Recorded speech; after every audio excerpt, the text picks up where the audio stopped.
Hello guys, in today's video, we're gonna check out the best budget camera phone in this year. I made this list based on my personal opinion, and I've tried to list them based on their price, quality, durability, and many more. To find out more information about these budget camera phone, you can check out the description below. If you want to get a best quality budget camera phone according to your needs, then watch the video till the end, and then decide to buy.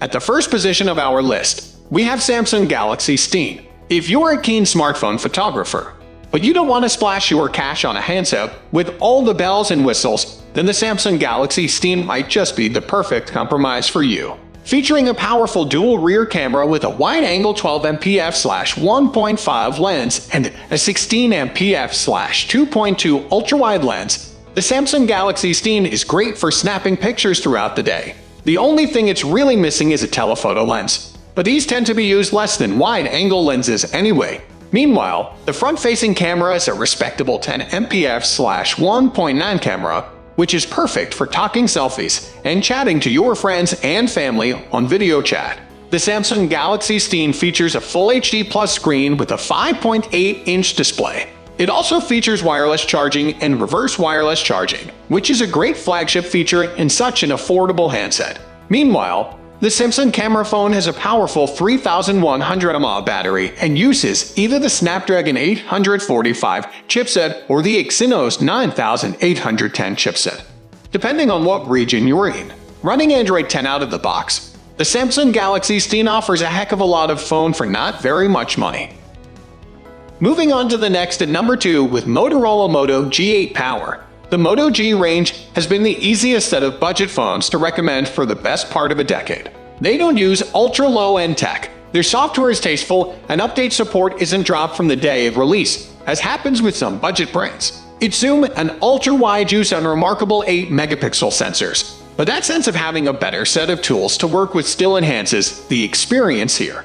Elsewhere, the Moto G8 Power has a good 6.4-inch 1080p screen with punch-hole Snapdragon 665 CPU and a plastic shell. However, the G8 Power does not have the dedicated night mode of the Motorola Moto G8 Plus. Consider the upgrade if low-light image quality matters more than a zoom lens and superior battery life. The Plus has a 48-megapixel main camera, 16MP ultra-wide, and 5MP depth assist. The number 3 position is held by Nokia 1.4. It's kind of amazing what Nokia has managed to pull off here. A decently spec'd and functional camera phone for a 2-figure price. So, while the Nokia 1.4 is obviously not going to achieve quality anywhere near what people have come to expect from top-end smartphones, the fact is that it far outstrips what you'd expect for a phone at this price. The camera array on the Nokia 1.4 is, make no mistakes, a bare-bones affair. The rear camera is an 8MP wide-angle with a 2MP macro option, while the selfie camera is a 5MP unit. The stills quality is pretty acceptable. You just have to be aware that things drop off fast when the light goes down, and it gets grainy very quickly. Video-wise, you have one option, shooting 720p HD at a frame rate of 30.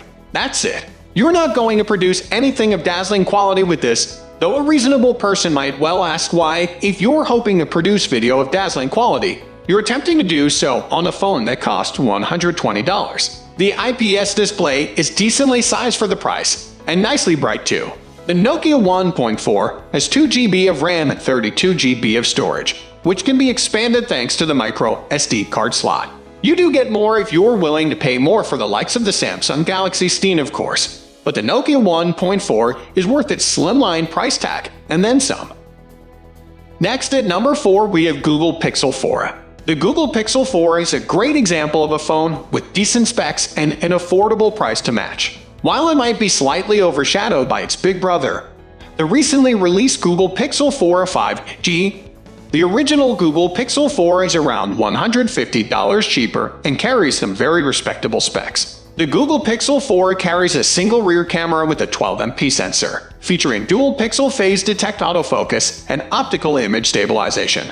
It's capable of shooting 4K video at 30 and 1080p video at 120. Meanwhile, the front-facing camera has an 8MP sensor, The Google Pixel 4 carries a Snapdragon 730G chipset and a 3100 mAh battery, which makes it more than powerful enough for most tasks a user might want to undertake.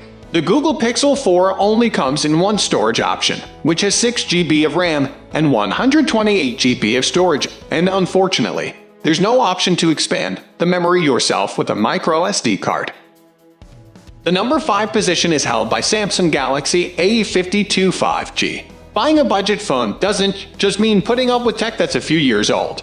The Samsung Galaxy A52 5G was announced in March 2021, and it sits pretty much perfectly in the middle of the smartphone offering, neither dirt cheap nor prohibitively expensive. It's good to see Samsung continuing to cater for users who can afford the latest models, and continue is the operative word here. One of the great things about the Samsung Galaxy A52 5G is that Samsung has committed to keeping it on the list for monthly OS updates, major Android updates, and security updates, or at least 3 to 4 years. So you know you won't be buying a lemon that nothing will work with in a year's time. The camera array on the Samsung Galaxy A52 5G is very solid for a phone at this price. A 3-camera setup that produces punchy yet bright images at a range of distances. The standard photo modes perhaps smooth things out a little too much. You can detect the hand of an algorithm at work, but it probably won't bother most users, and it certainly doesn't look bad. The 120Hz screen also looks the business, and the 4500 mAh battery will comfortably last the day for all but the heaviest of users. This ticks absolutely loads of boxes, and while it's a more expensive budget smartphone, in terms of value for money it's right up there. The number 6 position is dominated by Xiaomi Redmi Note 9. Affordable Xiaomi phones are hard to beat for the bang-for-buck features they offer. The Redmi Note 9 is a 2020 phone that offers a few extras we can't take for granted. It has a basic degree of water resistance, looks very similar to much more expensive phones, and has an IR blaster. It can replace remote controls for most TV and set-top boxes. The camera's night mode is the part we appreciate most. Many phones at the price do not have one, and the Redmi Note 9 significantly improves the clarity and dynamic range of the main 48MP sensor's low-light images. This is one of the best budget phones for night shooting. It uses the Samsung G8 sensor, a detail for the tech fiends out there. There's one important missing camera feature, though. Video capture taps out a 1080p 30 frames per second, where many rivals have full 4K capture. This is disappointing. The Redmi Note 9 also uses a MediaTek G85 processor rather than the more popular Snapdragon 665. It is to blame for the lack of 4K video, but is otherwise roughly a match in raw performance for the Snapdragon alternative.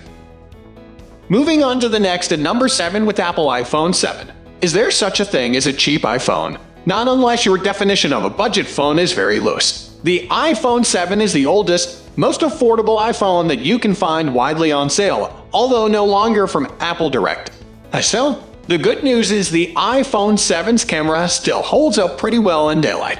It's not the best iPhone for photography you can buy, obviously, since there have been many new models since. Nevertheless, the iPhone 7 has a camera from the age where we had already locked on high-quality 12-megapixel sensors. However, general image quality, and night shots in particular, aren't close to a match for the cheaper Pixel 3s. Sometimes tech fans and talk up the annual improvements in phone cameras too much, but 3 years of progress really adds up, particularly given the focus on low-light quality we've seen in the last 18 months. The iPhone 7's night photos are pretty poor for a phone of this price. However, the experience of actually using the camera is still excellent.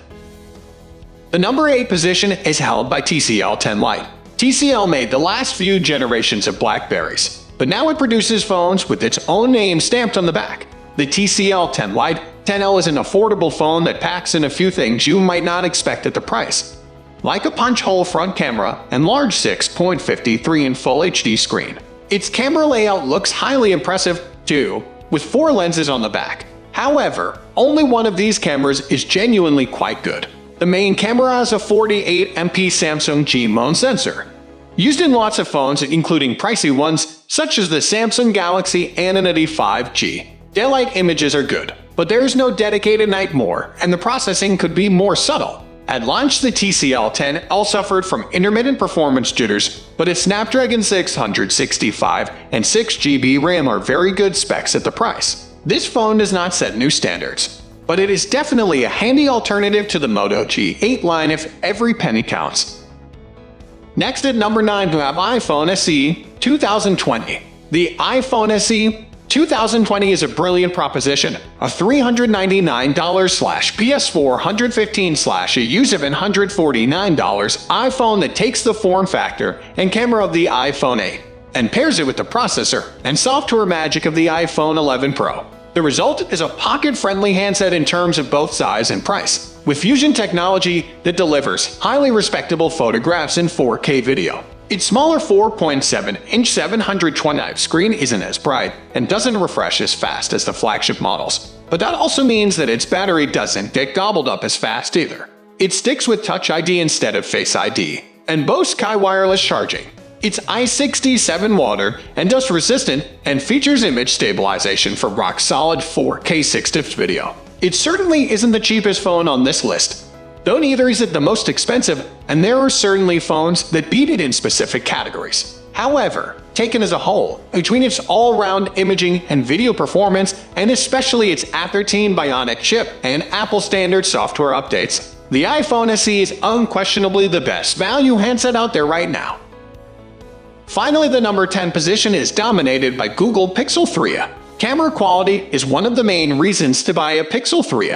It uses the same Sony IMX363 main sensor as the top-end Pixel 3.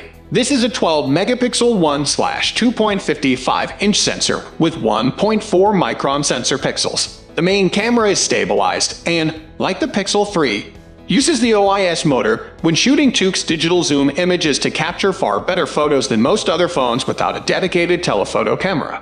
Google calls this Super Res Zoom, and it combines multiple exposures taken from a fractionally different position in order to extrapolate information between the sensor's own pixels. This is pretty clever, and there are only slight differences in image quality between the Pixel 3 and Pixel 3. Looking side by side at the results, the character of image texture is a tiny bit different in some areas. There's only one selfie camera 2 here. The top-end Pixel phones have 2. Outside camera, the Pixel 3 has a plastic body and mid-range Snapdragon 670 CPU. This phone is saved by its unusually capable camera. It would not seem half as good value without it. That's all for today. We upload camera and camera accessories review videos every single day. So, don't forget to subscribe and click the bell icon for the upcoming video notification.